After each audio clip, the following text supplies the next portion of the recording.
갈라디아서 2장 1절부터 10절의 말씀을 함께 읽었고, 이 말씀은 1장 11절서부터 시작된 사도 바울의 예, 자기 변호, 자기 행적에 대한 자세한 설명에 이어지는 그런 부분 가운데 있게 되죠.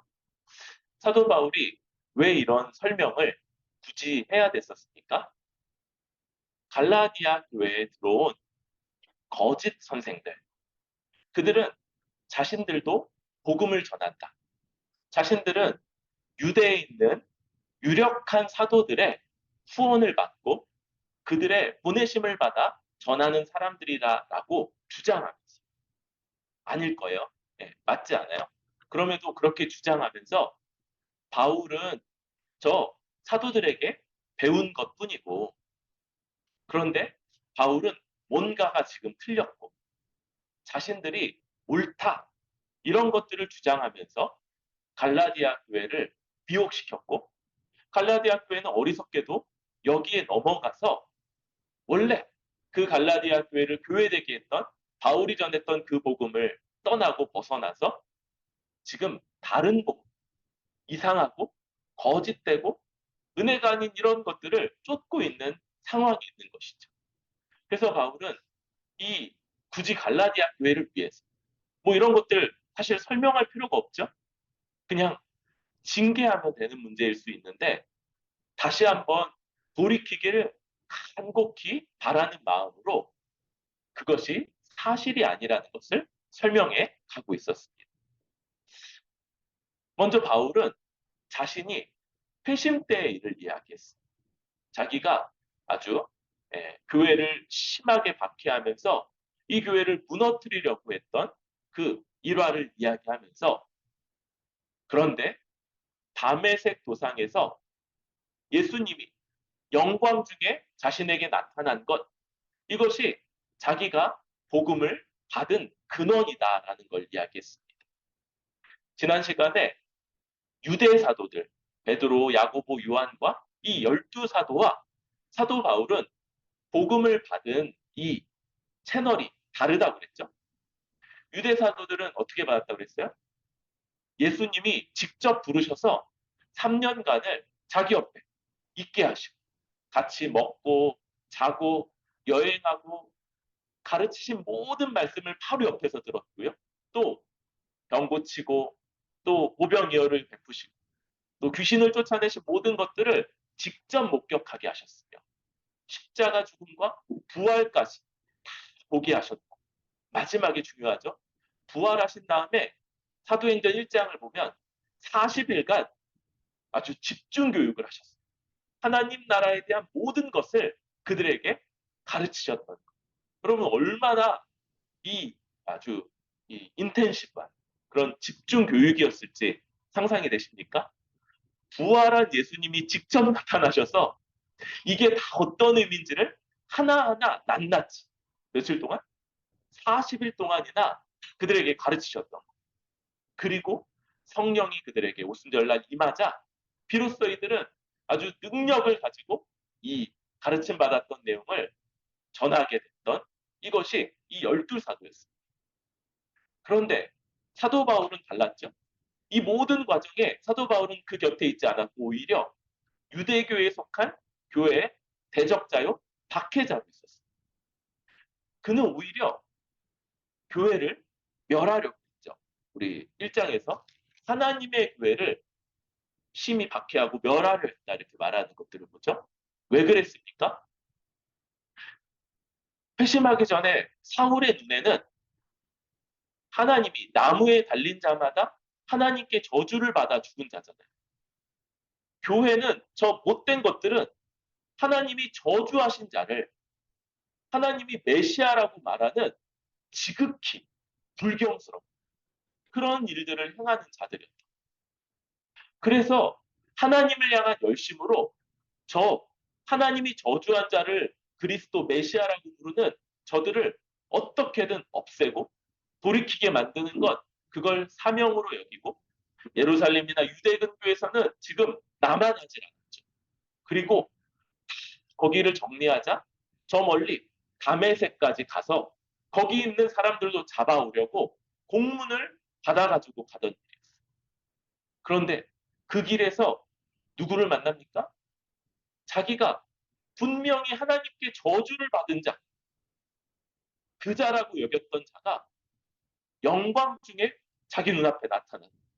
그리고 사울아 사울아 어찌하여 네가 나를 핍박하느냐 이렇게 말하는 이 말씀. 여러분 이 둘은 사울에게는 서로 상충되는 이야기였지만 그러나 우리는 이 둘이 하나로 결합된다는 걸 보게 됩니다. 예수님은 하나님께 저주를 안 받았나요? 네, 맞습니다. 저주를 받으셨어요.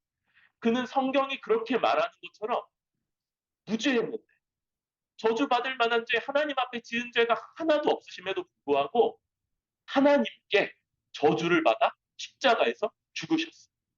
나무에 달린 자마다 하나님께 저주를 받은 자니라는 이 율법의 말씀은 예수님께도 통용이 됐던 거예요.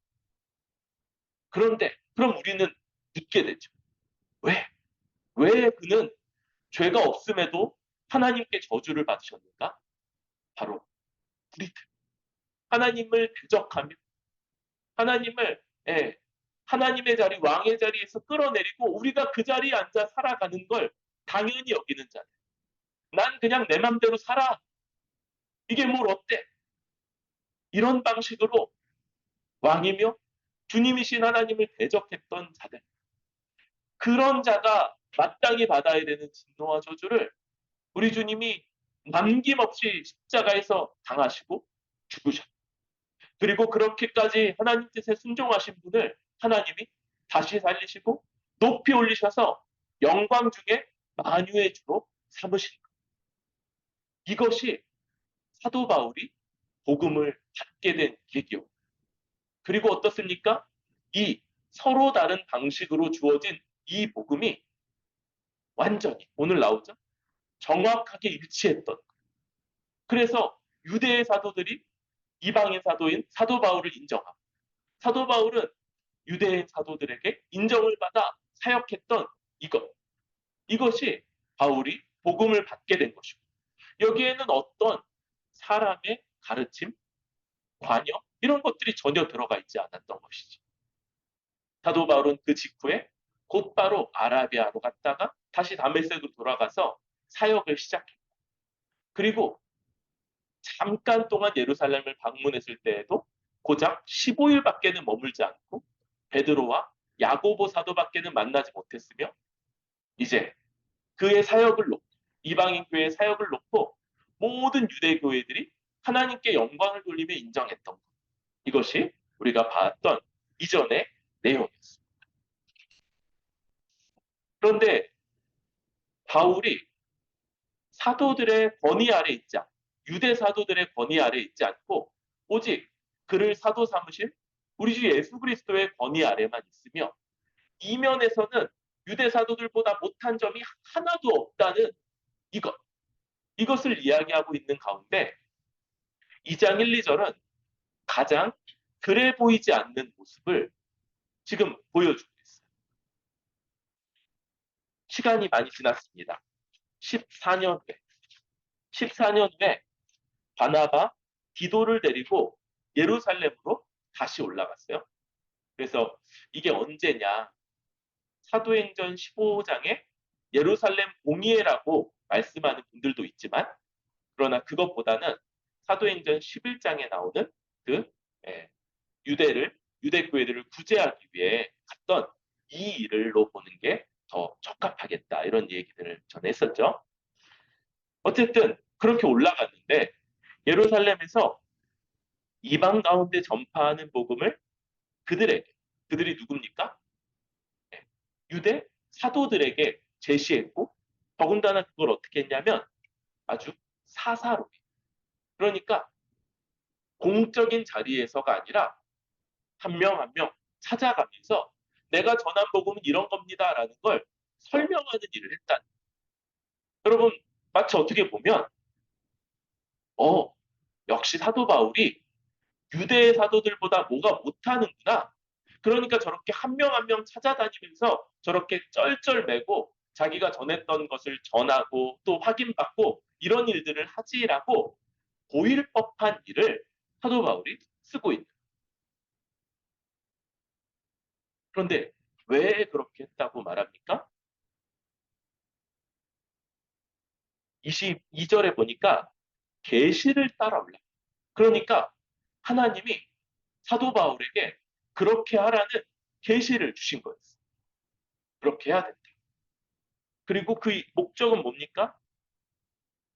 다름질한 것이 헛되지 않게 한다.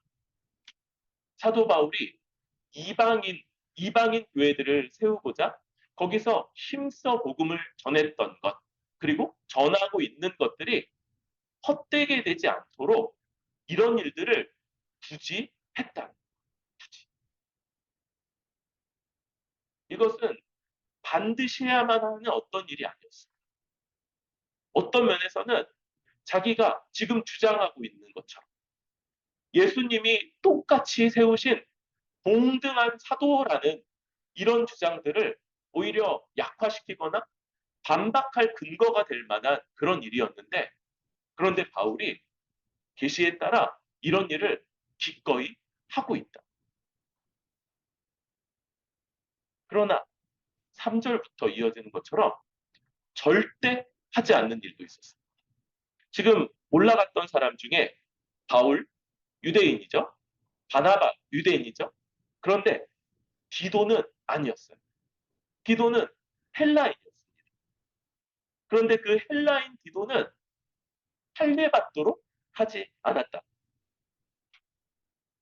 할례를 받게 하지 않고 그냥 무할례자로서 예루살렘에 사도들과 교제하고 복음을 제시하는 그 자리에 다 데리고 가고 모든 일들을 그냥 다 했던 거예요. 왜 그렇게 합니까? 4절에 바로 거짓 형제들, 거짓 선생들, 복음을 예, 왜곡하고 복음을 딴 것으로 바꾸려고 하는 저들 때문에 저렇게 했던 것이죠. 저들이 주장했던 바가 어떤 건지 우리가 미루어 알 수 있죠. 저들은 예수 십자가 복음을 믿은 것, 이것을 당연하게 존재하면서도 구원받기 위해서는 할례와 율법 준수, 이것을 마땅히 해야 된다. 누구처럼? 유대인들처럼.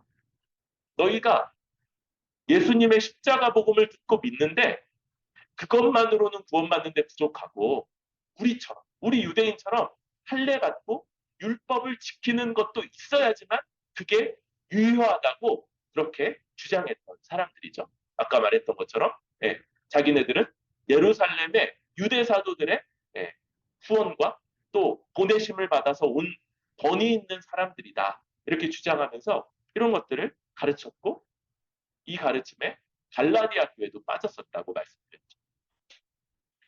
그들에게 예, 절대로 한 걸음도 물러나지 않는 거예요.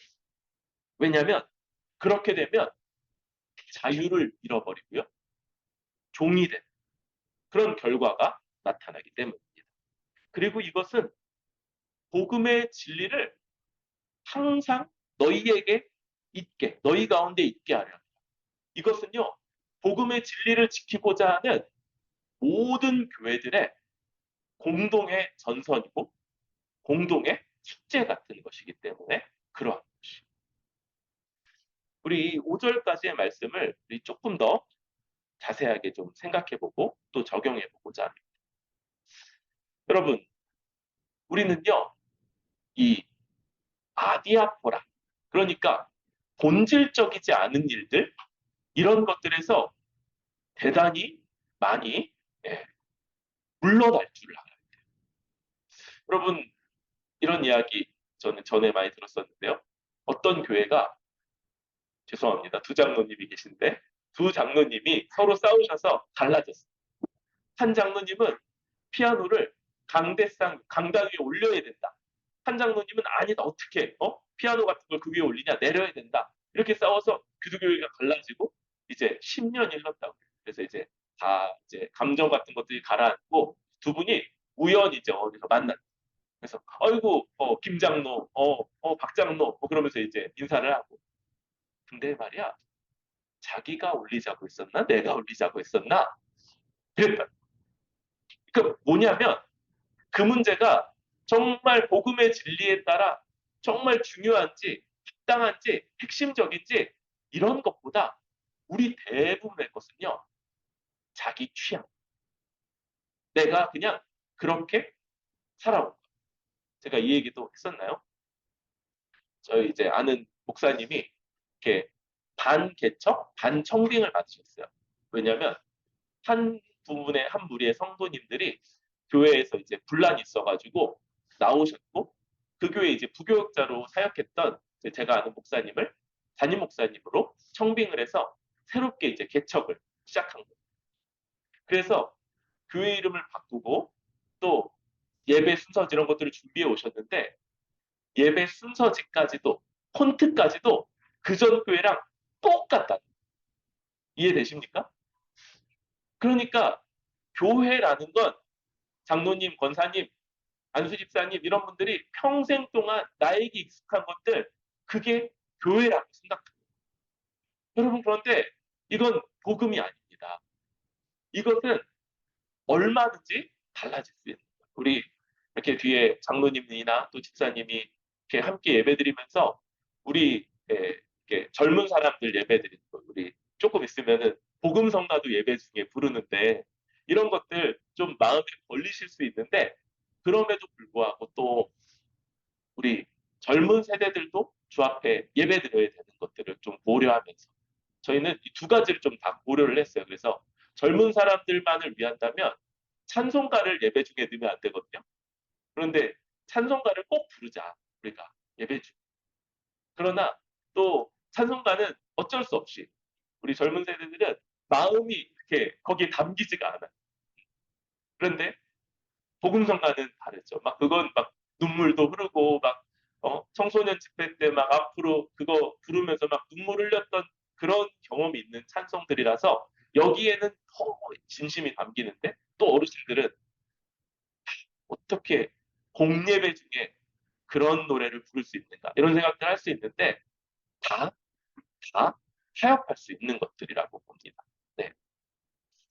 지금 바울에게 있어서 유대교회와 이방인 교회가 하나 되는 것 아니 원래 교회는 하나예요. 같은 복음을 주셔서 이방인에게 전해진 사도 바울을 통해서 전해진 복음이나 열두 사도를 통해서 유대나 예루살렘 교회에 전해진 복음이나 똑같습니다. 또 복음이 똑같다는 건 교회가 똑같다. 그러면 우리는 이 하나 된 것을 지켜가야 되고 이것을 지키기 위해서 모든 것, 복음을 제외한 나의 취향, 내게 익숙한 것들, 나는 그게 맞다고 생각할지 모르겠어. 거기에 열심을 낼 수도 있어. 그럼에도 불구하고 다른 사람들의 진심을 들어야 되고요. 이것들을 잘 고려하고 받아야 하는 것이죠. 지금 사도 바울의 이런 모습, 사도들을 한 명 한 명 찾아가면서 사사로이 자기가 전한 복음에 대해서 다시 설명하는 이런 모습은 이 교회의 하나됨을 지켜가고자 하는 그런 헌신, 이것으로 여길 수 있는 것이죠. 여러분, 우리가 이 이제 제가 속한 이 장로교회는 한국교회 안에 분열의 역사라고 할 수 있습니다. 뭐 200여 개로 분열됐다는 얘기가 십수년 전이었는데 지금은 400개일지도 모르고 600개일지도 모르고 1000개로 분열했을지도 모릅니다. 너무 많이 분열을 한. 그러면서 한 교회, 교회는 주 안에서 하나밖에 없어요. 머리가 하나이시고 몸이 하나인 이 교회의 하나됨을 너무 많이 있는 거예요. 우리는 주변에 다른 교파들도 있을 수 있어요. 그런데 여러분 이단이 아닌 교파는요. 우리는 형제라고 인정해야 돼요. 예배 같이 드리기 어려울 수 있어요. 저희만 해도 웨스트민스터 교리 이런 것들은 그분들은 이제 고백을 안 하죠. 인정을 안 하고. 그럼에도 불구하고 그래도 형제, 같은 복음 안에서. 그리고 이런 것들을 우리는 지켜내기 위해서 많은 부분을 이야기할 수 있고 같이 예배드리기는 좀 어려울 수 있다고 그랬어요. 그럼에도 불구하고 그분들도 형제고 그런 그 유명한 이야기가 있죠. 그 존 웨슬리, 요한 웨슬레라고 하는 그 유명한 예, 결국은 이제 그 후예들이 감리교를 만들고 또 지금의 감리교, 성결교 그리고 오순절 교단의 시초가 됐죠. 그런 이제 요한 웨슬레가 활발하게 사역할 때 그와 이렇게 막 논쟁했던 이 국교회, 영국 국교회 목사님이 있어요. 유명한 목사님. 그리고 그의 제자들이 요한 웨슬레하고 막 논쟁을 하고 와가지고 선생님한테 이렇게 말했다. 선생님, 우리가 오늘도 요한 웨슬레와 그의 제자들과 막 논쟁을 하고 왔습니다. 저들은 천국에서 절대 보지 못하겠죠? 이렇게 물었다. 그러니까 그의 스승이 뭐라고 답했냐면 그럴 그는 천국에서 저 높은 곳에 있을 것이기 때문에 우리가 그 도무지 보지도 못할 거다. 뭡니까? 교리에 있어서 여러분 어떤 부분에서 그나 그의 제자들 감리교 같은 것들에서 조금 다르거나 혹은 좀 잘못했다고 볼 수 있는 부분도 있을지 모르겠어요. 그럼에도 불구하고 함께 하나님 나라에서는 그 모든 오해들이 불식될 것이고 함께 살아갈 형제일 거라는 것 이런 것들을 우리가 인정할 수 있는 여러분 먼 데서부터 얘기를 했는데요. 사실 뭐 얘기하려고 하냐면 바로 우리 옆에 있는 사람 여러분 예배 안 드리는 같이 안 드린다고 했죠? 그런 분들하고는 그분들하고는 이렇게 얘기하는 걸로 끝날 수 있어요. 그런데 정작 문제는요. 내 옆에서 예배 드리는 그분은 저 멀리 있는 형제들은 제가 이렇게 크게 얘기하잖아요. 근데 그분은요. 가까이 있어서 조그마한 그런 것만으로도 아주 성가신 거예요. 여러분 이렇게 결혼하신 분들 다 아시잖아요. 부부싸움 큰일 때문에 하는 게 아니에요. 왜 양말 이렇게 맨날 이렇게 거꾸로 벗어놓냐? 이것 때문에 싸우잖아요. 작은 문제가 가까이 있는 분들한테는 대단히 큰 문제로서 다가오고 우리는 이 모든 것들에서 맞춰줄 수 있는 이런 왜 주께서 하나 되게 하셨고 이것은요 용납, 양보, 나보다 남을 낮게 여김 이런 것들을 통해서만 가능합니다. 우리의 다름은요 주님 나라 갈 때까지 있을 겁니다. 우리의 어떤 부분들 지금 우리가 서로에게 이렇게 저분은 다 좋은데 이 부분은 좀 걸려. 이건요. 주님 나라 갈 때까지 그분에게 여전히 있을 거예요. 성화되어 갈 거예요. 그럼에도 그 특징들은 주 앞에 가기까지는 남는 거예요. 성화되는 과정에서. 우리는 복음을 지키기 위해서 내가 모든 것들에서 물러날 수 있다. 이 본질적이지 않은 것들 얼마든지 내가 저 지체를 위해서 맞추겠노라 라는 생각을 가져요. 반대로 너무 쉽게 저 지체를 바꿔서 내가 옳다고 여기는 바, 내가 익숙한 모습. 신앙인이라면 이래야지. 아, 예배 때 저렇게 할 수 있어? 이런 것들을 너무 성급하게 바꾸려고 해서 우리가 용납받는 자. 이 죄인이 그 거룩하신 하나님이 자기 아들까지 대가로 지불하시면서 우리를 용납하고 받으셨다는 이것을 기억해야 하고요. 그럴 때 여러분 우리가 놓지 못할 게 뭐가 있겠어요? 우리가 뭘 하고 별거. 그런데 여러분 이게 아주 중요하죠. 분열과 갈등. 이건 이제 죄인의 특징이에요. 그래서 우리가 다른 사람들의 이 어떤 부분들을 자꾸 보게 될 때 주님이 우리에게 말씀해 주신 거. 남의 눈에 티는 보면서 자기 눈에 들보를 못 보는 거야. 우리가 얼마나 티가 많은 사람인지, 얼마나 흠이 많은 사람인지 주님 앞에서 이걸 잘 돌아봐야 되겠죠.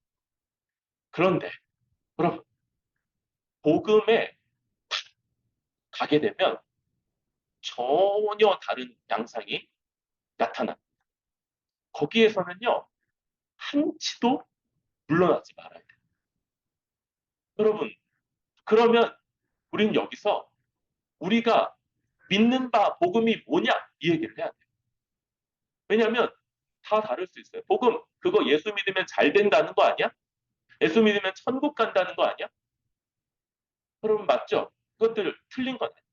그런데 복음의 정확한 핵심 내용은 아니에요. 복음은요, 하나님이 자기 아들을 우리 같은 죄인 대신에 모든 우리 죄의 대가를 십자가에서 치르게 하셨다.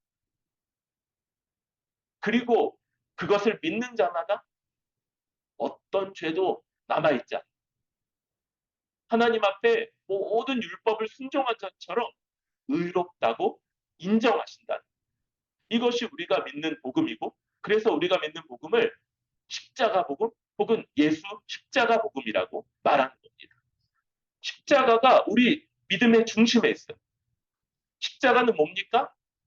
무죄하신 하나님의 아들 우리 주 예수 그리스도가 하나님이 쏟으시는 저주를 받아 죽으시는 자. 왜 그렇다고 그랬어요? 그분께는 그런 저주를 받을 만한 이유가 없어요. 그럼에도 불구하고 하나님의 뜻으로, 우리 주 예수 그리스도의 뜻으로 원래 우리 같은 죄인이 받아야 될 하나님의 진노와 저주를 자기 아들에게 친히 담당하게 하시고, 주께서 기꺼이 우리 구원받을 자들을 위해서 친히 이 모든 진노와 저주를 담당하시면서 십자가에서 죽으시고, 그리고 그렇게 하나님께 순종하여 죽으신 자를 하나님이 그대로 내버려 두지 않으시고 다시 살리시고 높이 하나님 보좌 우편으로 들리셔서 만유의 주가 되게 하시고, 이제 그 예수께 절함으로써, 예배가 절이죠. 예배가 절하는 거죠.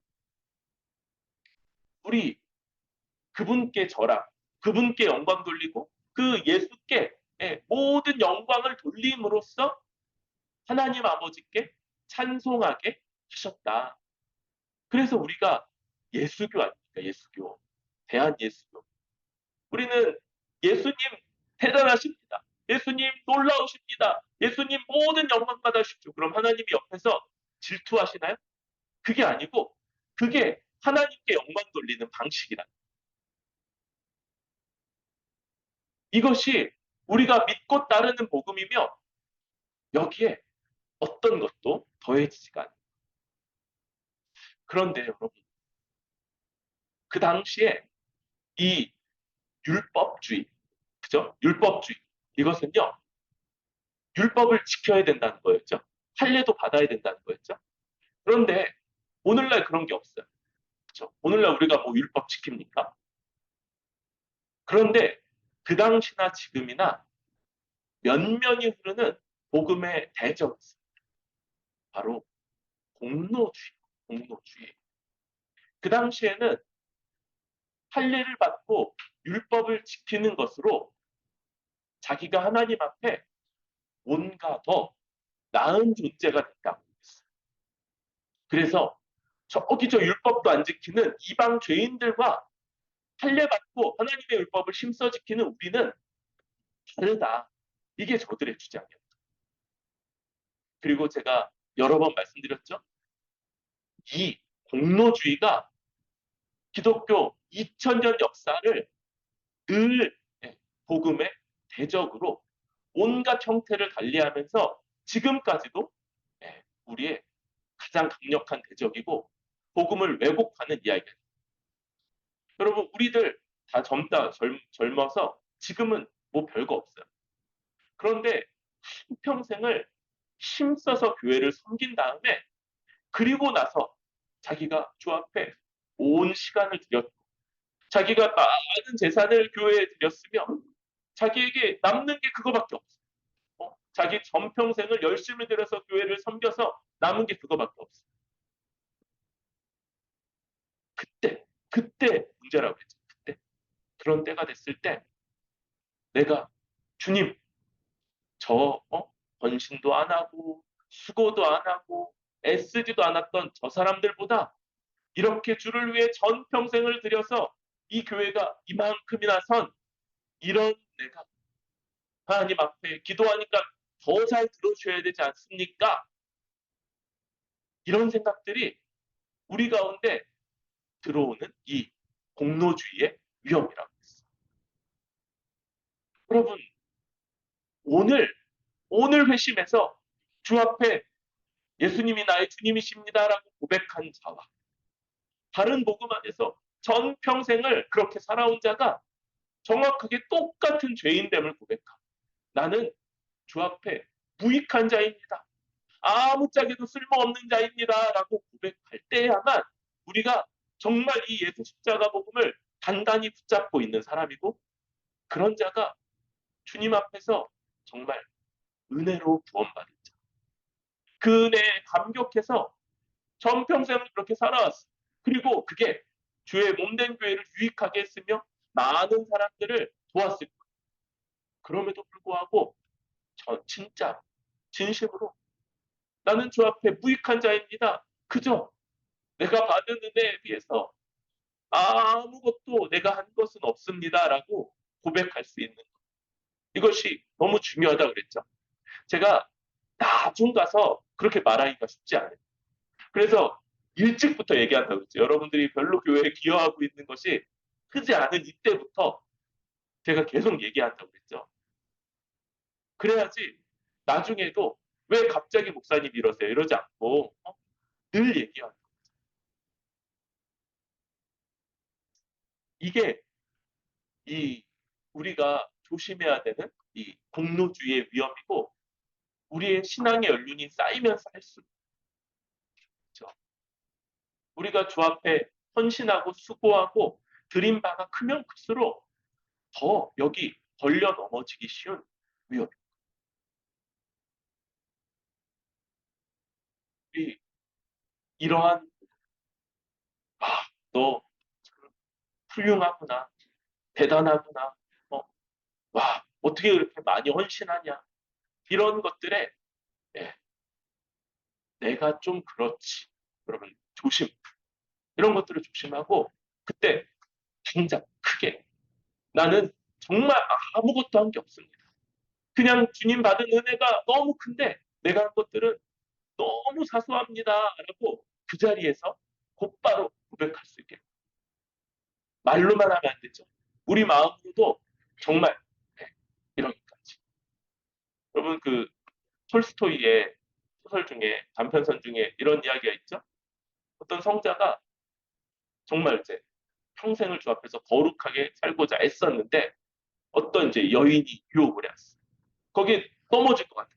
그때 도끼를 들어서 자기 왼손 엄지손가락을 자르고 그리고 그 유혹에서 벗어났어. 그리고 몇 년 뒤에 그는 모든 사람에게 유혹에서 벗어나고자 손까지 치른, 손까지 자른 그런 성자로 높임받고 있고 그는 여인의 유혹에는 넘어가지 않았는데 그 명예의 유혹에는 넘어가 있는 모습. 여러분, 우리 안에서 이 싸움, 내가 정말 예수 십자가 복음을 의지하고 그 앞에서 은혜로 살아가는 자. 그래서 주께서 나를 위해 생명까지 내어주면서 내가 받아야 돼. 내가 영원히 치를 수 없는 그 진노와 저주, 대가를 다 치러주신 것이 나의 인생의 가장 큰 것이 그것을 자랑하고 소망하면서 주 앞에서 얼마나 주의 백성으로 헌신하고 수고하면서 살아가는가 이것을 계속 스스로 안에서 돌아볼 수 있기를 바랍니다. 그리고 그렇게 우리 자신을 계속 설득해 갈 수 있는 이 예수 십자가 복음의 풍성한 내용이 우리 가운데 있을 수 있기를 바랍니다. 그러면서 말씀을 이제 6절 이하로 넘어갈 때요. 여러분 6절 이하에서는요. 유력하다고 하는 이들, 그렇죠? 이 유대 사도들이죠. 유대 사도들과 사도 바울이 동등하고 서로 인정했다. 그게 뭐예요? 예, 신교의 악수죠. 다를 바가 없어요. 여러분, 유대인들에게 있어서 신교한다 이런 것들은 우리하고 개념이 다르죠. 유대인들은 유대인이 아니면 율법 안 지키면 그 집에 들어가서 밥 먹는 것이나 인사하는 것 이런 것까지도 못할 일이라고 여겼어요. 그래서 예수님이 삭개오네 집에 들어가서 오늘 내가 내 집에 들어가서 머물겠다 얘기할 때 유대인들이 수군거리지 않습니까? 저 세리 삭개오의 집에? 저런 죄인의 집에? 이런 것들이 이들에게는 불가. 그런데 야고보와 요한과 베드로와 바나바와 친교의 악수를 했다는 건 그냥 악수했구나 이게 아닌 거예요. 우리 뭐 정상회담에서 미국 정상과 러시아 정상 되게 껄끄러울 아는데 악수는 하잖아요. 이런 것들이 아니고 이 악수는 서로를 한 형제, 같은 주의 백성으로 어, 똑같은 복음을 가진 자로 인정했다. 인정. 그리고 그러니까 이제 다시 유대 사도들은 유대 지역 바나바나 바울은 이방인들에게로 그렇게 나아가면 되는 거예요. 이렇게 서로가 아주 동등하고 그 복음에 있어서 서로를 인정했다는 것과 함께 그런데 10절이 좀 중요합니다. 우리 10절 말씀 함께 읽겠습니다. 시작. 다만 우리에게 가난한 자들을 기억하도록 하였으니 이것을 나도 그래서 힘써 행하여. 베드로, 야고보, 요한이 한 가지를 부탁을 하는 거예요. 그게 뭐냐면 가난한 자들을 기억해달라. 가난한 자들을 기억해달라. 아, 누구 가난하고 뭐 이런 거 어디다 써가지고 누구는 가난해 이런 거 아니죠? 이 가난한 자 기억해달라 이게 뭡니까? 네, 구제 사역에 힘써달라는 거예요. 그런데 제가 아까 말씀드렸죠? 이, 이 예루살렘 행 자체를 사도행전 11장에 나오는 구제를 목적으로 한 여행으로 보는 게 더 좋겠다. 바울이 거기에 온 것 자체가 유대에 있는 교회들이 지금 이 흉년을 맞아서 기근을 맞아서 어려운 가운데 있는 것들을 구제하기 위해서 온 것이었고 바울이 원래부터 구제를 힘써요. 여러분 그래서 심지어 베드로, 야고보, 요한이 딴 걸 다 인정하면서 이것 하나를 좀 힘써달라 얘기했는데 바울이 이미 그걸 위해 왔고 처음부터 본래부터 그걸 힘써왔던 거고 또 나중에 여러분 잘 아시지 않습니까? 사도 바울이 붙잡히게 된 계기가 이방인 교회에서 모은 구제원금을 예루살렘 교회에 전달하고자 거기 왔. 거기 거기 가면 잡힌다라는 예언을 그렇게 많이 받았음에도 그게 목숨을 걸 만한 가치가 있다고 여겨서 거기 가는 거죠. 그래서 구제원금 전달하고 잡히고 로마로 압송되게 되죠. 이런 것처럼 이 일 자체, 이걸 사도 바울이 얼마나 힘써왔는지를 보면서 이 둘의 복음이 정말 그 결과, 결실까지도 일치한다는 것.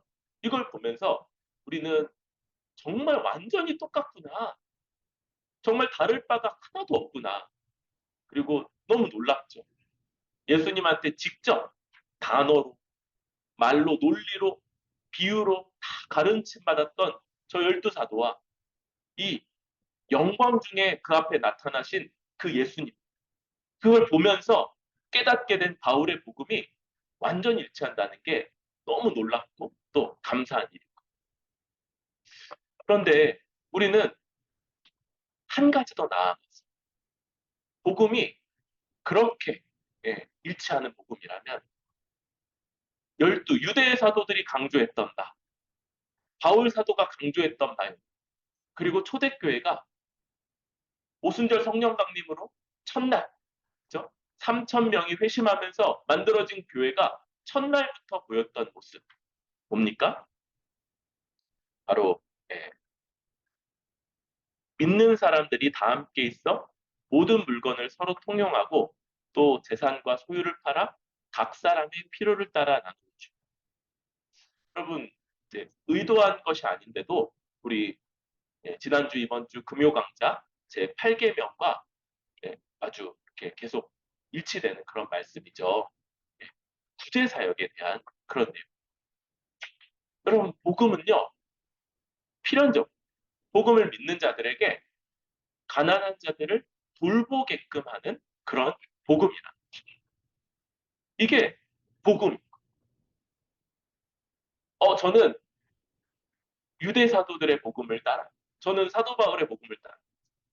똑같은 거. 다. 어떻게 그렇습니까? 우리는 이 배경부터 봐야 되죠.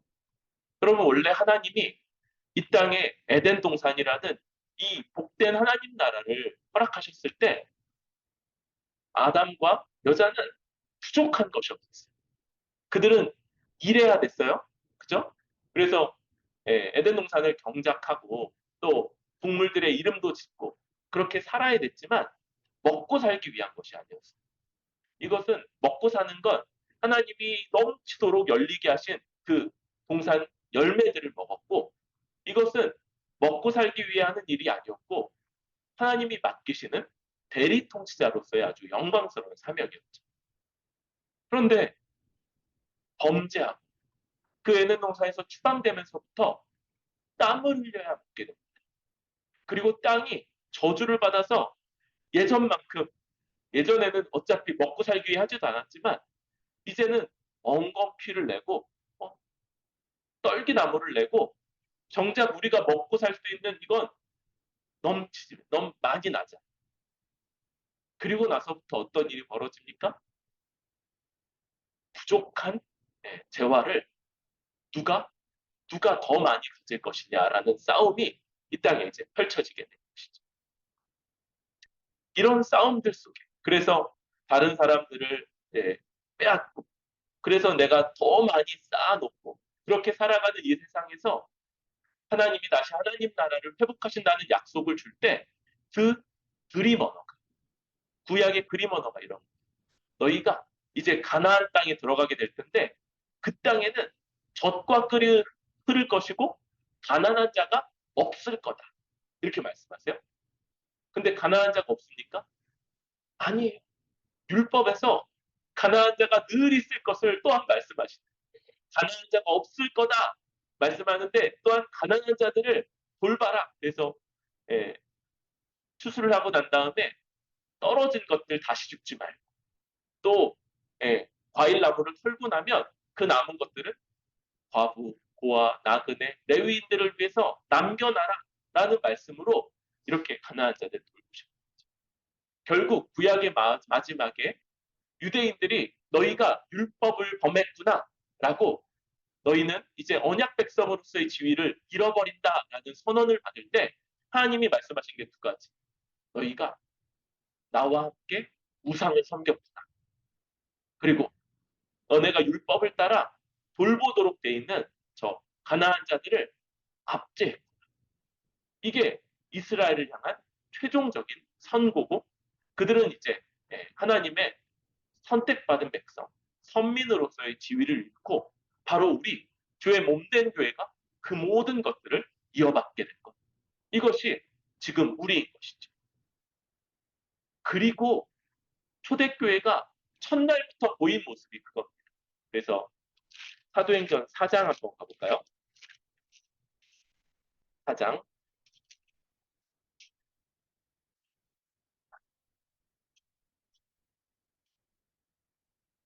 4장 32절 제가 읽겠습니다. 믿는 무리가 한 마음과 한 뜻이 되어 모든 물건을 서로 통용하고 자기 재물을 조금이라도 자기 것이라 하는 이가 하나도 없더라.